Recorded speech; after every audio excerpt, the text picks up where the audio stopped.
welcome back to the channel. If you're new here, my name is Francella. I am a Europe-based flight attendant working with a major US airline company, and today we're going to be talking about schedules. Okay, let me just start off by saying your girl is working this holiday. Okay, July 4th is around the corner and your girl is working based on the schedule, but I digress. Let's get into it. If you're new here, once again, my name is Priscilla. I am a flight attendant working with a major US airline company who lives in Accra. So your girl is an international commuter. So before I jump into today's video, please note that although I am a third-year flight attendant, I'm actually still on a second-year flight attendant pay, which is paid out at an hourly rate of $43.32. The schedule value for this bid period, which is between July 2nd to July 31st, is 82 hours plus or minus 7 hours. What that essentially means is that the minimum you can be scheduled for once schedules are released is 82 hours, and the maximum you can be scheduled for is 89 hours, but you can't get the in between. Catch my drift? All right.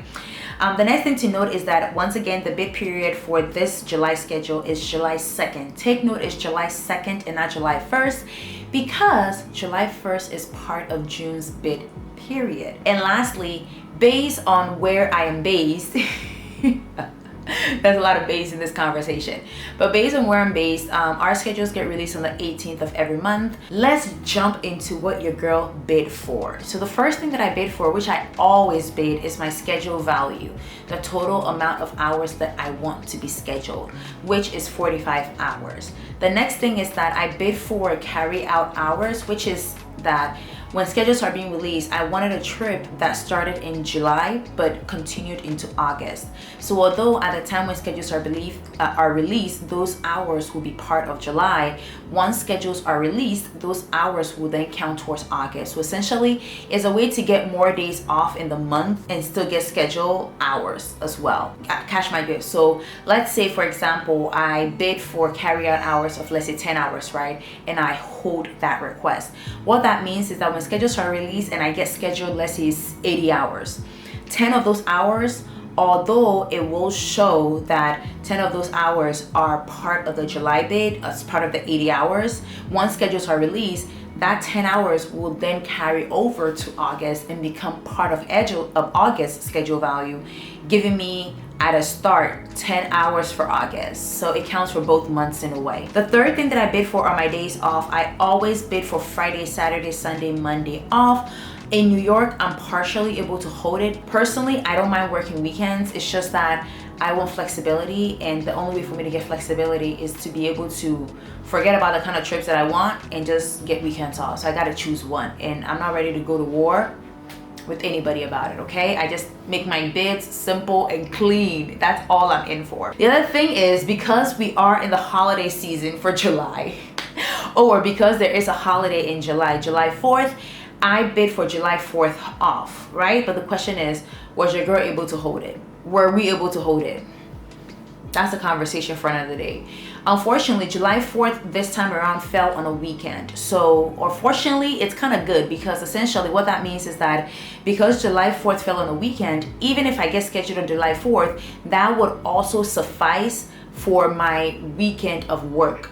So I will get scheduled on a holiday, plus it will count as a weekend work, so I can get all the other 3 weekends off. I don't know if that makes sense. I also bid for my reserve dates. Once again, if you're new to this channel, I work with a US airline that offers reserve only 6 days in the month. So you are line holders once you graduate and become flight attendants with this airline. However, your reserve is only 6 days out of the month, and you get that every month until you get to the seniority level or you become senior enough to not have to be assigned reserve anymore. On the flip side, having reserve, guys, guarantees you some sort of pay. Although you have to be on call 2, 4, 6, which is 24 hours, 6 days over a period of time, that guarantees pay, whether you get assigned a trip or not. Because you have that reserve on your schedule, that is the only way you are guaranteed any sort of pay or income for the month. But if you become senior and you don't get reserve assigned anymore, then you don't necessarily have any guaranteed pay until you actually work your trips, at least with my airline. So yeah, so for my reserve for July, aside from bidding for my days off for July, so essentially I told the system, avoid scheduling me my reserve on Friday, Saturday, Sunday, Monday, And also, I wanted my reserve to be scheduled after the 27th of July. In a nutshell, what that means is that I wanted my reserve to be on a Tuesday, Wednesday, Thursday, however, towards the end of the month. The other thing that I bid for is to avoid flight lead. Once again, I've explained this 1,000 times. I am not against flight lead. I just like to work lead on certain trips. And because I can hold the trips that I want to work lead on, I would rather avoid it completely so that I can pick up those trips or swap into those trips. Next, I bid for is to avoid the Boeing 717 aircraft. One thing I added to my bid this time around that's different from what I did in June is that I avoided all domestic trip. One thing I've noticed, which I'll talk about this in a video where I share about my experience being New York based for the first time. There's so many international trips that you can do out of New York. Thankfully, or in a good way, my seniority is able to hold those international trips, even if it's on weekends, right? I might not be able to get it all the time. I might not be able to get it at all, but at the end of the day, it's there. So that's why I always put this bid in, which is avoid domestic trips. And also, being a commuter now, an international commuter at that, my commute is like 10 hours in, 10 hours back, right? Sometimes 10 and a half hours. So it is a long commute. I'm quickly realizing that to an extent, it is in my best interest to actually work these international trips because I do get a 24-hour layover. That gives me much longer rest than the domestic trips that come with 11-hour layovers, 12-hour layovers, 10 hours, 13, 14, 15, right? So that's why I threw the bid of avoid all domestic trips. Although my main focus is to only be assigned trips Tuesday, Wednesday, Thursdays, I know potentially those days it will be hard for me to hold those international trips those days. The other thing that I bid for are high credit trips. So I wanted my 3 days to not be below 18 hours, my 2 days to not be below 13 hours, and my 1 day to not be below 8 hours. What I did something differently in July was I layered my bids. So I started from 18, 19, 20, 21. So I went higher with each individual bid. I didn't just bid a blanket bid as in give me trips that are, assign me any trips that are below 18 hours. I did 18, 19, 20, 21 because I wanted something greater. So what I'm trying to do is that I'm giving the system more options to give me something greater. What I bid for is to avoid 1 to 10 day trips. I know regardless of what happens, I'm potentially going to be scheduled a trip, but remember, I'm trying to work as little as possible. And lastly, I bid to avoid 3 or more flights per day. One thing that I noticed in New York is that a lot of time people don't really like to work more than 2 flights a day. And I don't blame them because a lot of the time people based in New York are high time flyers or they fly a lot. So what that means is that they're constantly up in the sky. And if I'm gonna be flying a lot or I want to be a high time flyer, I don't want to spend time boarding, deplaning, taking off, landing 3 times or 4 times in a day. That can be exhausting. So based on what I requested for, let's see what was granted. I requested for 45 hours schedule value. That was not granted. My schedule value, which I'm going to talk about later on, was not 45 hours. Let's just start with that. Also, the days off that I requested was that I wanted to not be scheduled anything from Friday to Monday, and as you can see on the screen, I was scheduled a trip that fell between Friday, Saturday, Sunday, Monday, so that was not granted as well. I also wanted the 4th off. That was not granted. I had 2 trips that were overlapping, which is the 2-day trip you can see, and then also the 3-day trip starting on the 4th. So that was not granted as well. With regards to my reserve start date, I wanted it to be between Tuesday, Wednesday, Thursday. That was granted, but I wanted it on those days after the 27th. And obviously having it start after the 27th was not granted because it wasn't possible. I requested for 8 hours plus carry-out hour credit, and I did not get that. That was not granted at all. I also asked that I not be scheduled flight lead position. That was granted. All the trips that I got assigned did not have flight lead position. They were all regular. I also avoided the Boeing 717 aircraft. That was granted. None of my trips have me working on the Boeing 717 aircraft. I also requested that I not be scheduled any domestic trips at all. That was denied twice because the 2-day trip that I have on the 2nd to the 3rd, that release is actually at early morning 4th.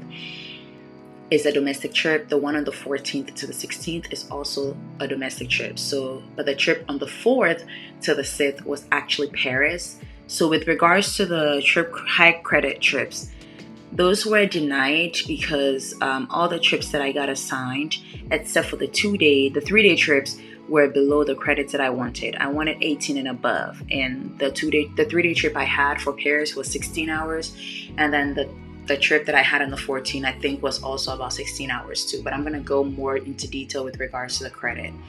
So that was denied in terms of the high credit 3-day trip that I wanted.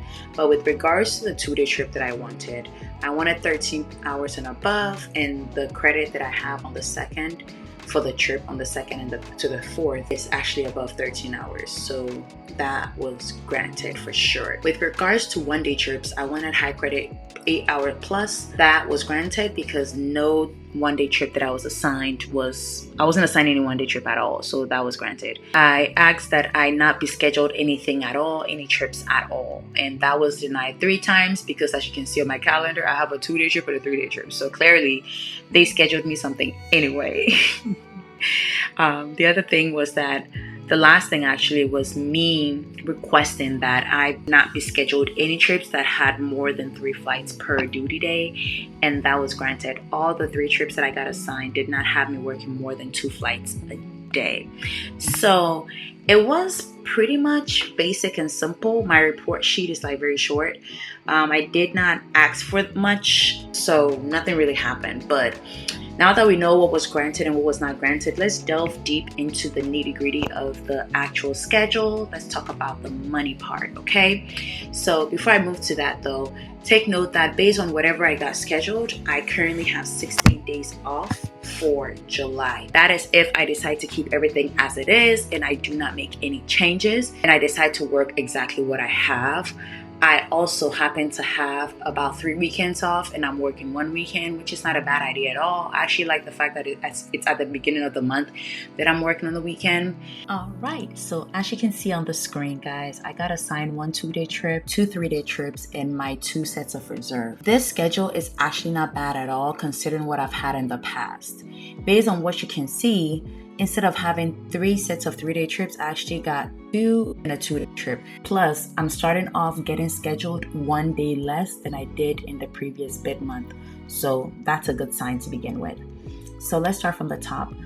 I have a 2-day trip that was scheduled between the 2nd of July and it releases early morning of July 4th. That's why you see it overlapping a little bit into July 4th. However, it is a 2-day trip. That's worth 13 hours and 27 minutes. Then I have the trip that starts on July 4th to July 6th, being a 3-day trip. That's the Paris trip. That actually is worth 16 hours and 7 minutes. Then I have another 3-day trip starting on the 14th to the 16th.